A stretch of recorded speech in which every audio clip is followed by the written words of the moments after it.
మాజీ మంత్రి నిర్వాకంపై తాజాగా నెల్లూరుకు చెందిన కౌసర్ జాన్ అనే మహిళ పోలీసులకు ఫిర్యాదు చేశారు.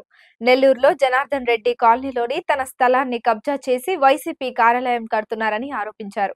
దీని వెనక మాజీ మంత్రి అనిల్ కుమార్ ఉన్నారని మండిపడ్డారు.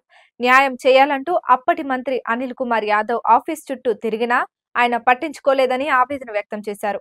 తాజాగా అనిల్ కుమార్ యాదవ్ పై చిన్న బజార్ పోలీసులకు ఫిర్యాదు చేసినట్లు తెలిపారు. యజ్దాని అనే వ్యక్తి నుంచి భూమిని కొనుగోలు చేశామని, తనకు న్యాయం చేయాలని ఫిర్యాదులో కౌసర్ రాసుకొచ్చారు. తన స్థలాన్ని కబ్జా చేయడంలో సూత్రధారి మాజీ మంత్రి అనిల్ కుమార్ యాదవ్ కీలకమని, అక్కడ పార్టీ ఆఫీస్ నిర్మాణానికి ఆయనే శంకుస్థాపన చేశారని కౌసర్ జాన్ ఆరోపించారు.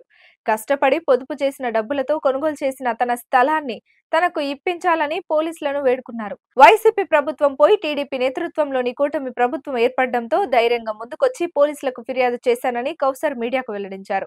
జనార్దన్ రెడ్డి కాలనీలో వైసీపీ ఆఫీస్ నిర్మాణం కోసం ఆ పార్టీ నేతలు సుమారు 2.5 ఎకరాల భూమిని ఆక్రమించినట్టు తెలుస్తోంది.